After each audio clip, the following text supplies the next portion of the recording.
but of course I understand what you mean. Just to get an idea about what to expect your goal. It's not so easy to say how many, because we save nearly every name we get, of course. And I think that about 100 to 120 persons. And 45 is available for position? 45, you said 45 students are working. Is there an available position now, or are you expecting to have new positions for the following months?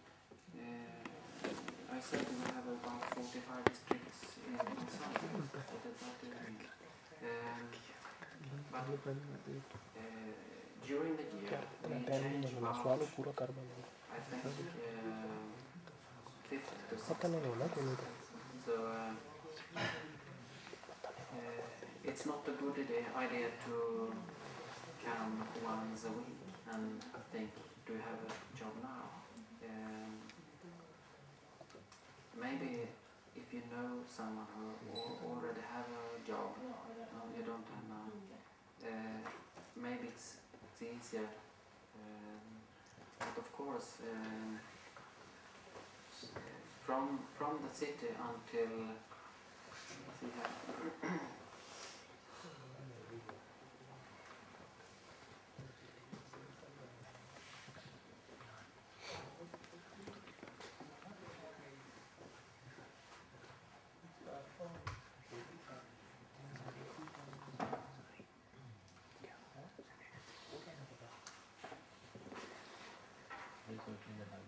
from this side, you can say, to Södertorp, Ryd, and nearly the whole city, we can say.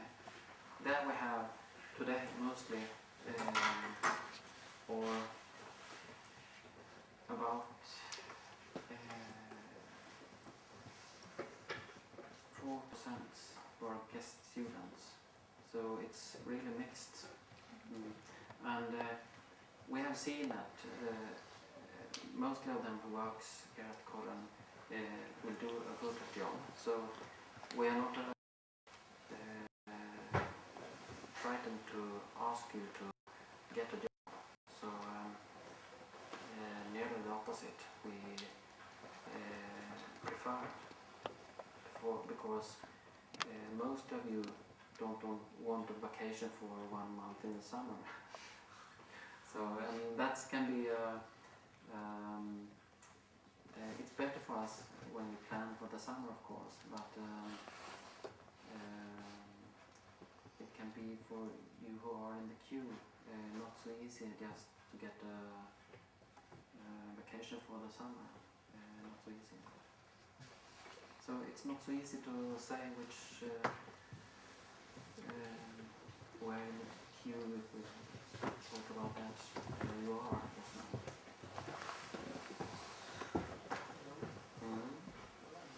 One thing, there was an offer of shoes in every season, winter or summer, for shoes, special shoes offer. Yes. Did you finish this offer, or still there is a hope? Because every student wants to know, because in the morning when they came there and told me in offer in newspaper, did you finish this offer? Please one more. We used to give shoes Yes, of course. half price. Have you finished that offer, or Now, when you get the new contract for all of the employees, every of the when you have worked for nearly 1 year and 2 months, you will get shoes without pay anything. But we have not come to that time yet, because the new contract we have had so much to do with that, so we have not started with this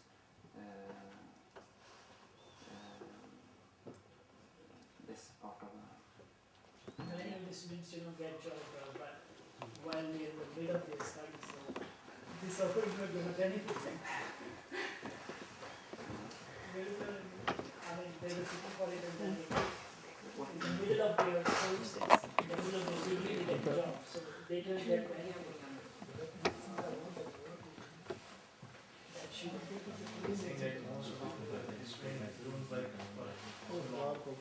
No, exactly. they get job rates. So Yes. Yes. But of course, I suppose we will have a special, so we can offer for everyone, of course.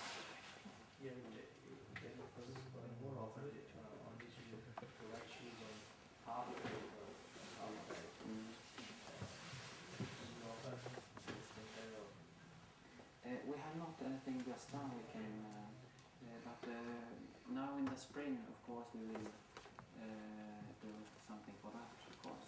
And we're going to talk about that now in the beginning of December.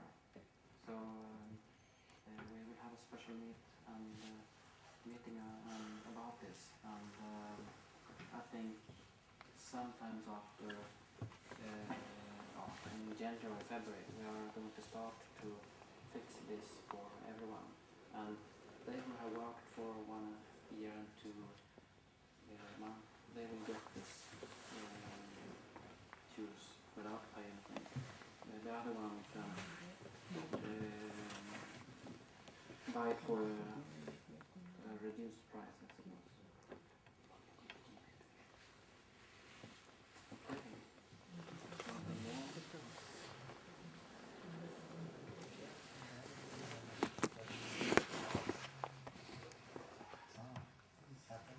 Or if you not have anything, yes?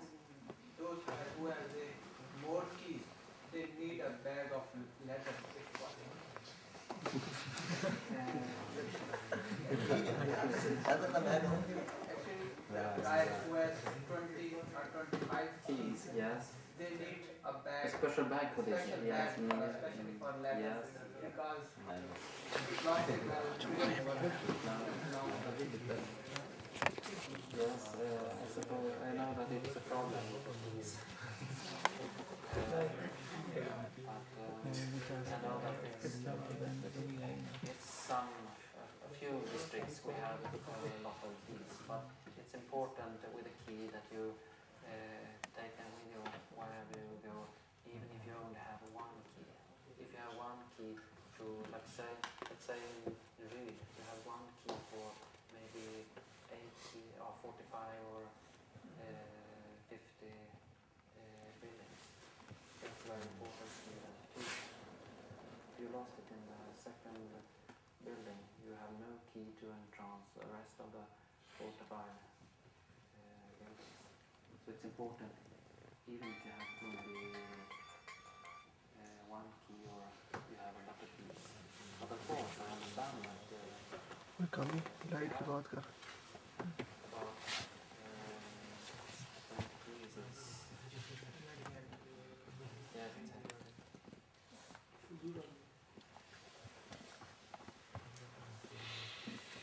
Of course, I have hoped that we can give every one of you job, but it's not so easy because we have a lot of people from India, China, and some other countries too, which comes to us and ask for job.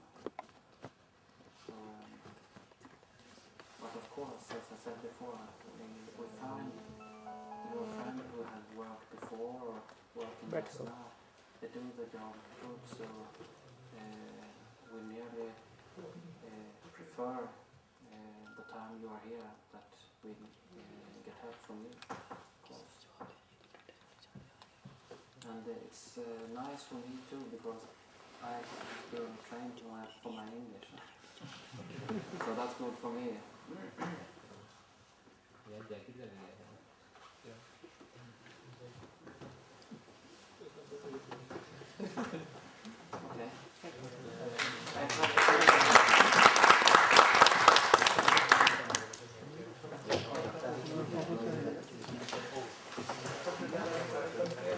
Okay. I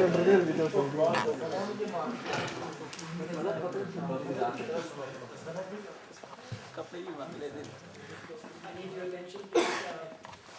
So far we have been told about how to fund our studies while having the part-time job, as Mr. Roland has guided us well. And now we are looking forward to another speaker who had been a very brilliant student of bioengineering, named Mr. Saqlain. So I would like to call him, and he would definitely let us know how to now hunt down long-term jobs. Because we have already got to know about how to hunt down the part-time jobs. So Mr. Saqlain.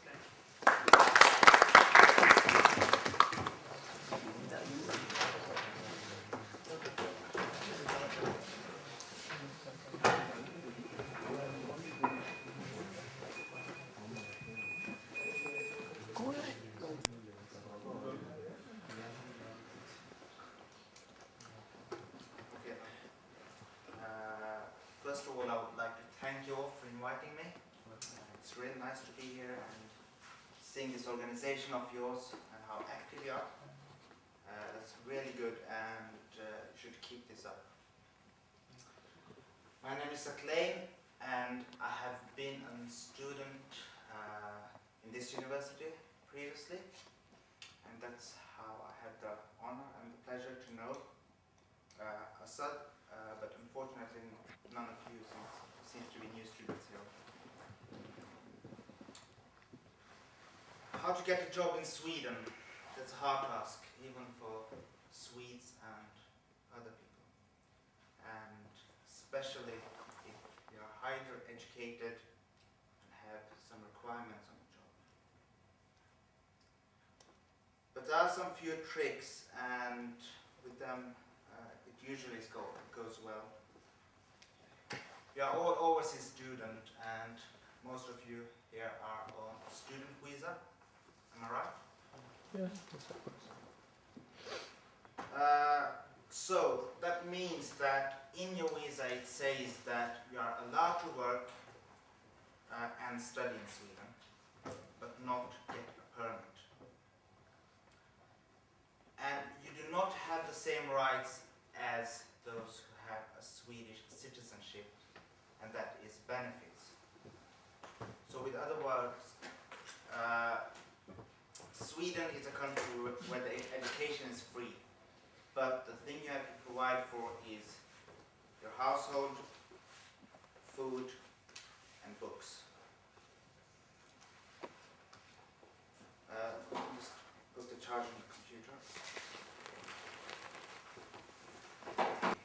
Study hard. That's the first requirement. Remark yourself from the rest. The one who employs you must have a reason to employ you, because there is a queue of unemployed engineers in Sweden. So why should they employ you? Get good grades and show that you are worthy. One big mistake that we often do, especially when we are from other countries, for example me, I'm born here in Sweden, but still, when I was studying here, I preferred to integrate with my own people. Now, there is a reason for that, because you feel more comfortable with that. But don't do that mistake. Integrate with everyone, because in that way you will expand your contact network, and the opportunities for you to be successful will get bigger. Next point is to learn Swedish. It's not the easiest language in the world. I know that there are courses provided for you, and be active in them. Because if you want to work here in the future and not want to go home straight after your studies, then there is no use waiting with the language, is there? And by the previous point, to integrate, that's a way to improve your Swedish as well. try as much as possible. You don't have to take a degree in Swedish, but so you can socialize and survive in a society. And as much as you know, as better will it be for you.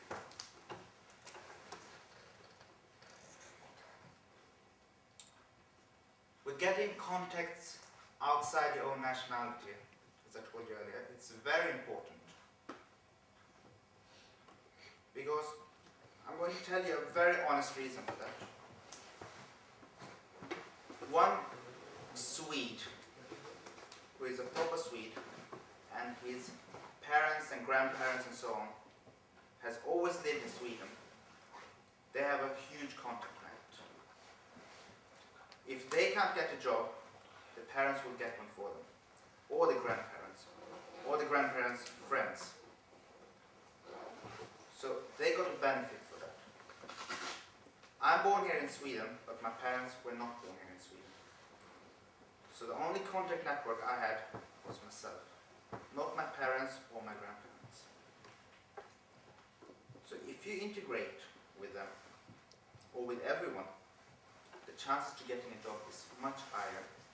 And there was actually an example of that. I had a friend who got his thesis in Ericsson.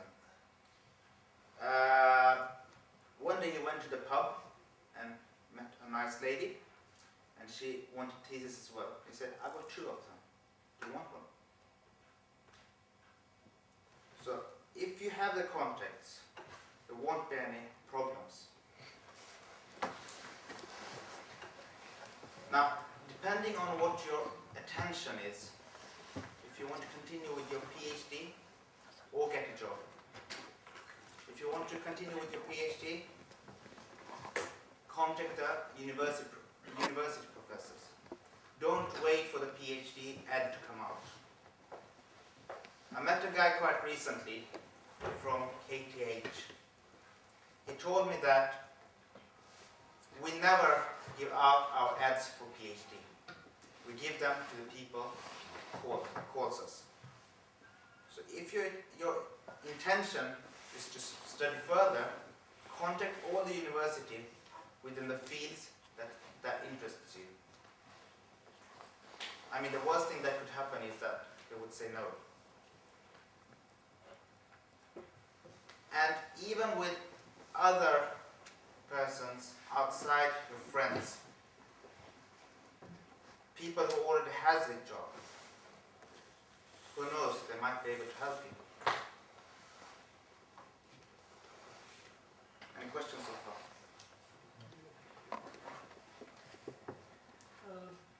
Do we have enough opportunities in the field of social sciences to get PhD? In social sciences, I can't see a reason why not. Because many of the people have made us scared, saying we don't have enough opportunity for. I can't see why. It depends on the project as well. If it's an international project, or if the project is in English. Now it depends. If it's, let's say social sciences, and you want to know about something about the Swedish society, but you haven't been here so far, so you won't know that. But if it's something about the whole globalization, then why not? Yeah, that's answering the literature, so definitely for literature. Don't give up, because if you're not active, you won't know.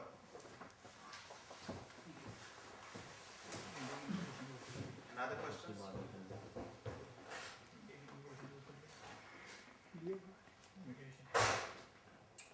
Now, in the cases where you want to get a job, how do you do it? First of all, be alert in all the ways. There are some websites. I can write them down.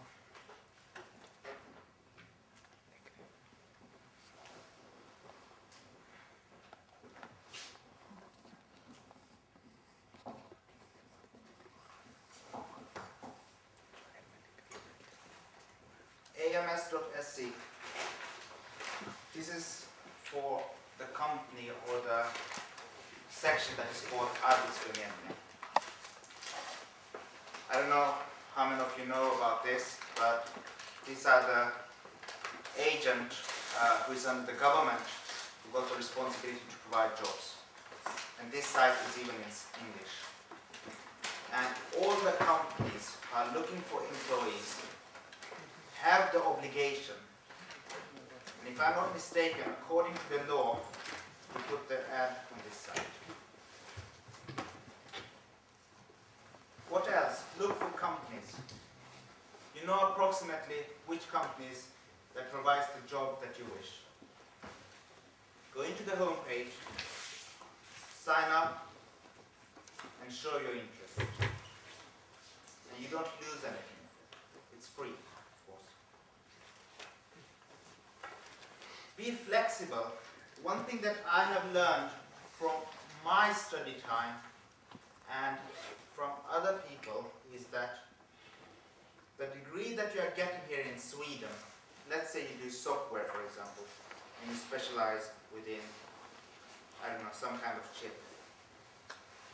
Don't expect that you'll get the job particularly in that field. And not even within software, but hopefully something within engineering. And don't be fussy about it then. Take it, get some experience, and with that experience you could develop yourself. So getting a job within the field that you have studied particularly is very hard. And the reason is easy, because if you take a master's degree, the aim of a master's degree is to research, isn't it? It's pure theoretical. There isn't many companies in Europe that is doing this. Germany is one exception, but besides that, there isn't any companies that are focused in researching. And the reason is easy, because it's costly. The labor is costly. They've moved everything to Asia, to India, some part in Pakistan, China. So be flexible, get a job, get experience, and develop yourself in that way. If you want to apply for a job in Sweden, write a CV according to Swedish standard. If there is another country, write a CV according to that standard.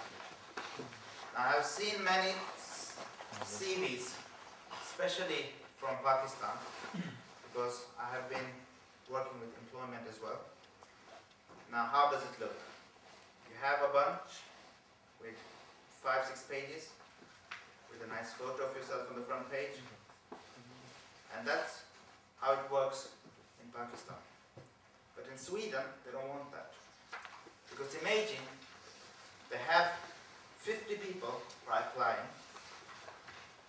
and for them to read through 5 pages per person is a quite tough job.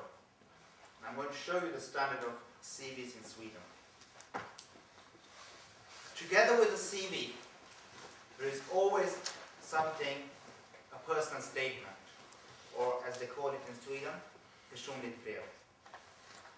Always attach that. That's the 2 requirements. In some cases they require the grades, but not in many cases. But the CV and this personal statement is a must. Now this is my own CV. How does it look? We want to look at the form of it. In the front part here, you have your name and your personal number. Skip the 4 last ones. Now, I'm not saying that this CV is the only way to write a CV. There are many templates on the internet, but this is just an example. You have your address, mobile number or phone number, and email address.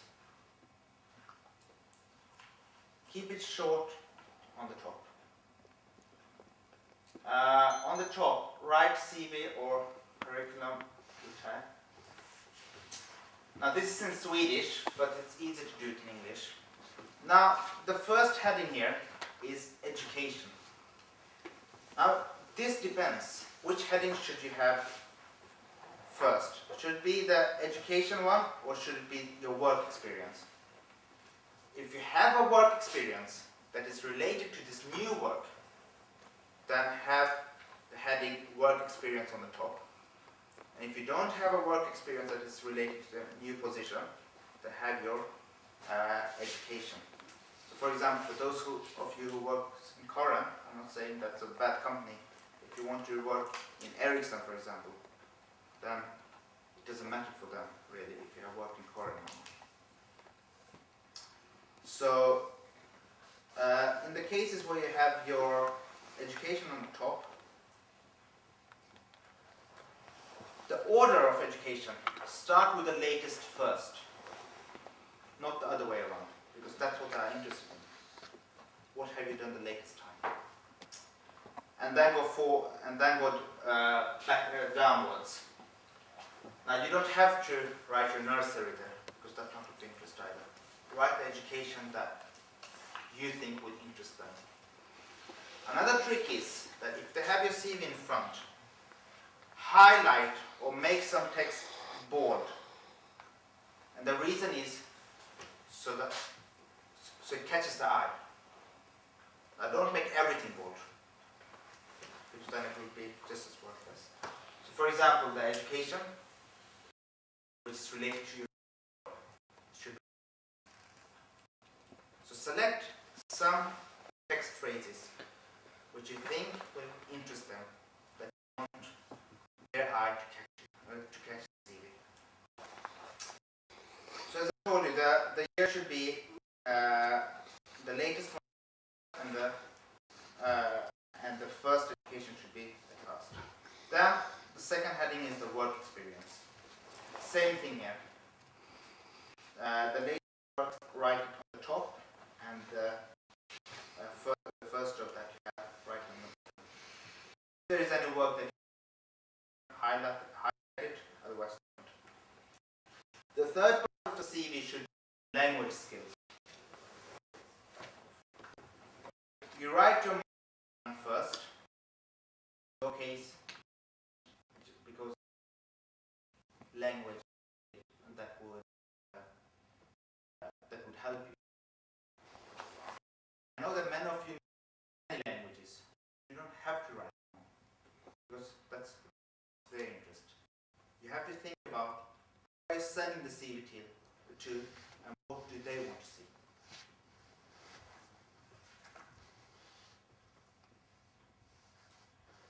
So you write the languages in 3 different levels. First, your mother tongue, the one that you know fluent, and the one you have basic knowledge in. Then you write your computer skills. Now, even if it's a programming job or not, doesn't matter. Computer skills is always important. And the reason is that it doesn't matter what you do, always need a computer. Now, if it's a programming job, focus on the languages you know. If it's not, you don't have to write all the languages you know. But the important thing is the working environments, that you know Windows, you know Unix, Office, and so on. Then you've got a heading called Others, and that's where you're supposed to write if you have a driving license or not. And I know that many of you have a driving license, but one that is valid here, otherwise it's useless. Because if you write that you have one and they tell you that drive to Stockholm to perform a job and you won't be able to drive, then the effect will just be opposite. And the last part is references. I can't see that, but just type here that references will be given if required.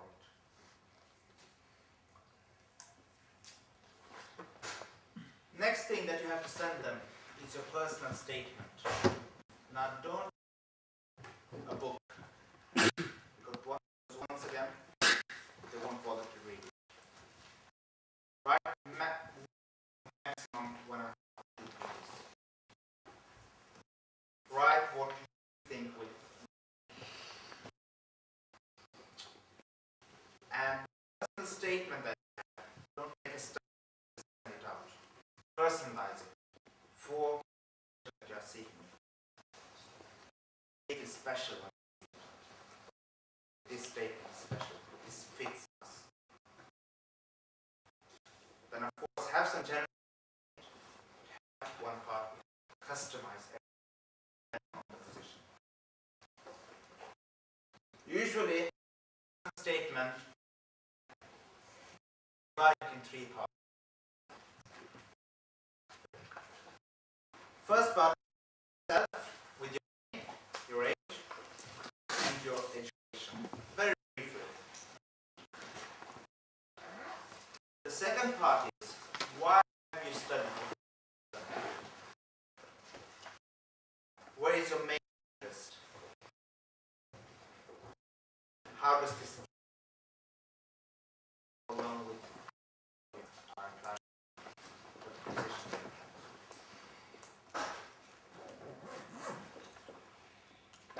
And with this part, even write your positive sides.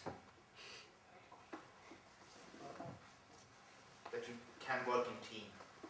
That you like to have huge responsibilities. And the last part, write about your spare time. Because it doesn't matter how, if you don't,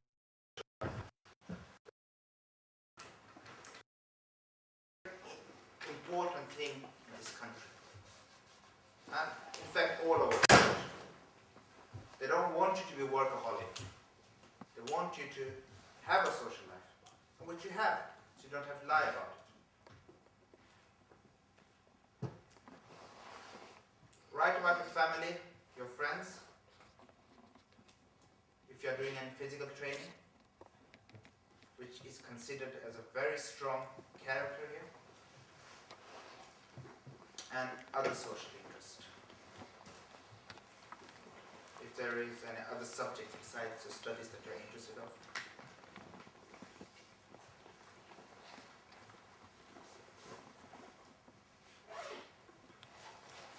Any questions so far? What do you mean by physical training? For example, you like to go out running, go to the gym, like to play badminton.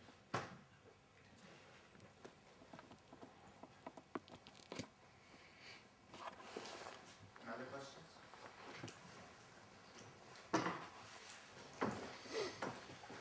After sending your CV and your personal letter, well, you should wait for them to call you. You shouldn't call the next day before the post has arrived with them and ask them what happened. So wait for a couple of weeks, and if they don't contact you, be active. Call them. Because the worst thing they could tell you is sorry. Don't be afraid to call them, but don't harass them. So there should be a balance between not being active and harassing them. Call a couple of times. If they tell you, call back later, do so according to the time they have given you. Or they will tell you that sorry, we have already appointed someone, or we have already selected the one for interview.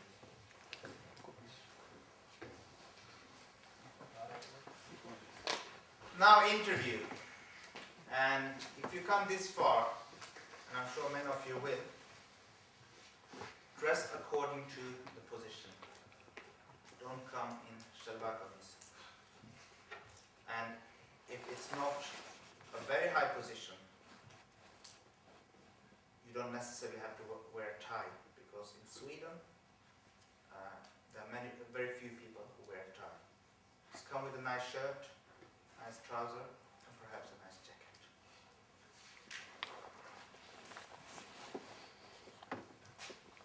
Prepare yourself. Read about the company. Read about the history of the company. Try to find some financial aspects about the company. That's something that always impresses the employer. Prepare yourself for which position you have been applying for as well. Because now this differs. Some companies, they just want to know about you generally in the first interview. Some asks you work, related questions. Prepare yourself in both ways, so you know what to say, at least when you know. Now there are some classical standard questions. Prepare for them as well. Three positive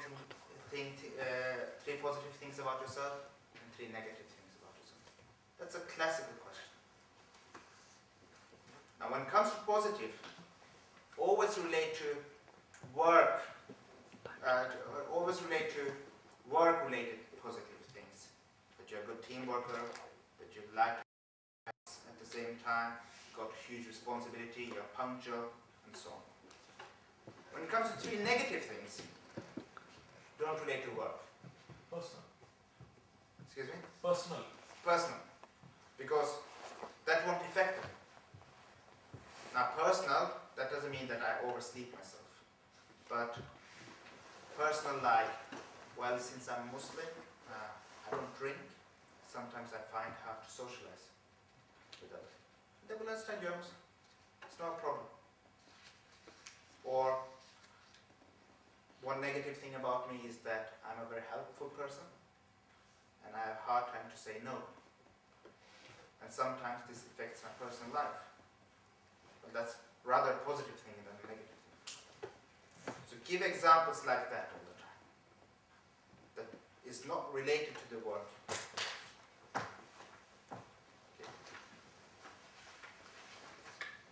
They will ask you, which amount of salary would you like to have? Now, if you say a too high salary, they will say, why should we give him such a high salary? If you say too low salary, they will think that doesn't he know how much he's worth? So you're stuck anyway, usually. Tell them to suggest a salary for you, and then you can bargain. Tell them that you want to show how clever you are, and in that way raise your salary. It's always a better option.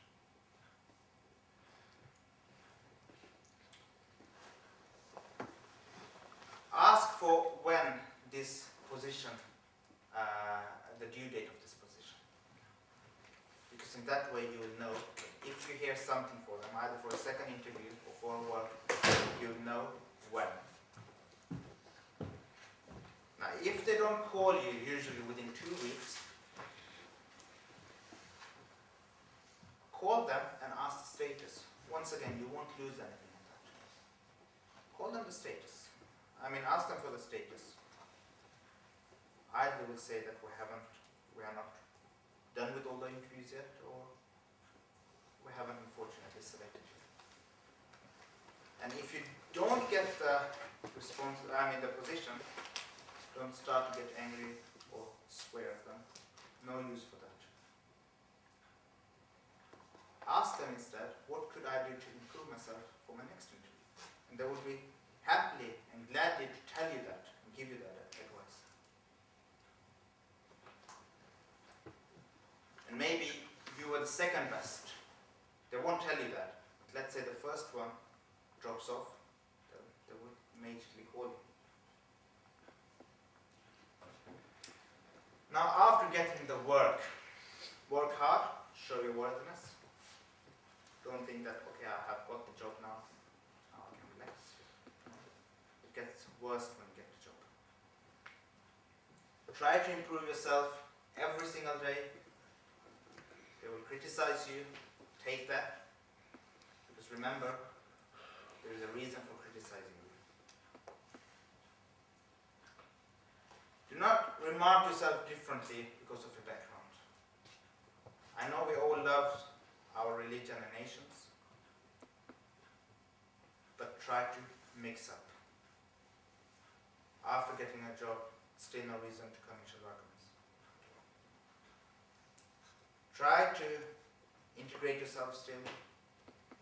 For example, in my work, when I have to pray, I don't go and do dawah to everyone. I just tell them, excuse me, I have to go for 5 minutes. I go and do my prayers. I don't even tell them why.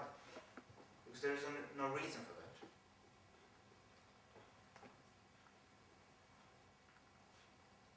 That's all I got.